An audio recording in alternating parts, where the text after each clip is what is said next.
Hey guys, today I don't have a book review for you. Well, actually I have 2.5 for you, because I read so many books last week that I thought I'll tell you about everything bookish that I did last week. The first book I read this week were The Adventures of Vaclav the Magnificent and his lovely assistant Lena by Haley Tanner.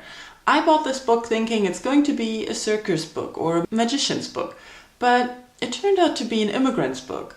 Vaclav and Lena are two Russian immigrant children who immigrated to New York. The book is divided in 4 parts. Together, a part Vaclav, a part Lena, and Together again. In the first part of the book, we get to know Vaclav and Lena at the age of 10, and we get to know about their friendships and Vaclav's dreams of being this great magician like Houdini. And he wants Lena to be his lovely assistant because he's quite in love with Lena. And Lena, well, I don't know if she really likes him at that point. She did at some point because he was the only friend she had, and she's the only friend he has because they're strangers in New York. Their English is not perfect, and you can see that the whole time in the dialogues they have, the imperfect English.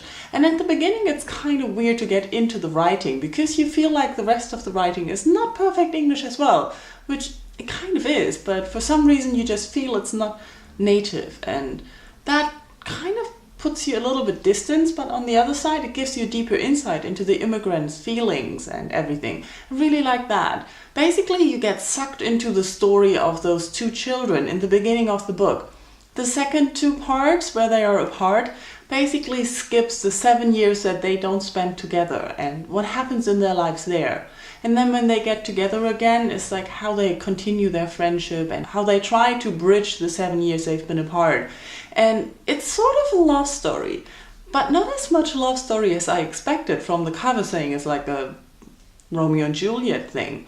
And I didn't see that much, but I really like the story. It's nothing special in like, oh, you have to read it, but it was a nice read. I really enjoyed reading it, and it was a good book, I have to say that. So I can really recommend that as a nice, lovely read. The next book I read was a classic, Of Mice and Men by John Steinbeck, and I mainly picked it up because it was such a short book and I wanted to have a fast read. And I saw the film a few years ago and I remember really liking the story, so I was curious about the book. And I have to say I was impressed by the book. I kept having flashbacks of the film that was a little bit disturbing because I kept thinking like, oh, I know what's happening. And it's about these 2 men. They travel around as workers on farms. And they are sort of not related, but they're working together. And one is smart and one is like really stupid but really strong. And it's about their relationship and how they try to make it work and the trouble that the stupid guy gets the smart guy into. And it's a little bit sad.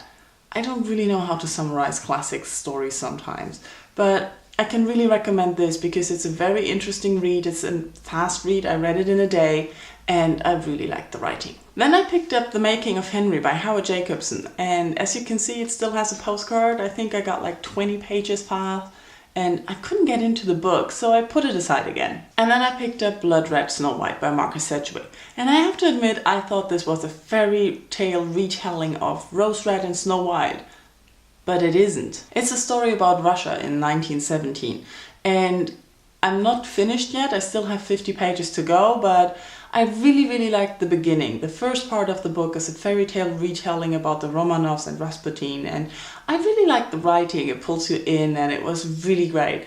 And then the rest of the book is written from the point of view of Arthur Ransom, who's a journalist and writer in the revolution in Russia. He's British and he goes to Russia to write about that.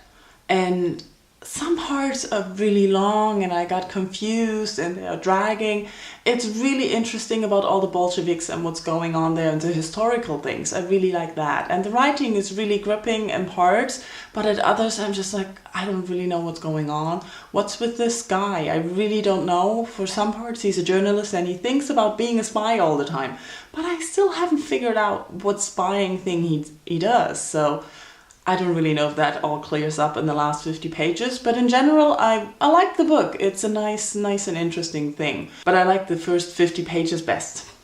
But I've not only been reading books this week, I also got a package. And because I know you like packages, I thought I'll show you what's in it. Can you recognize it already? It's a box set of the Leviathan trilogy by Scott Westerfield. And you probably all know that I wanted to read this for quite some time. And when I saw this on sale for like 23 euros for all 3 books, I couldn't resist. And I kind of decided in January I'll totally skip my book buying ban. And my battery is blinking. So, I'll see you guys tomorrow when I'll talk about the books I read in 2012 and challenges and all these things.